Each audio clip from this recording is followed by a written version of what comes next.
Inilah suasana di Laut Jangka bersama Bung Kari ni.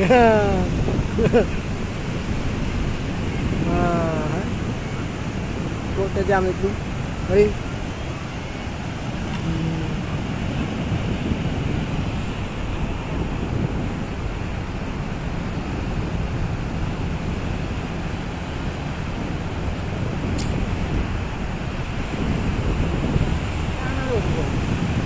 Nah,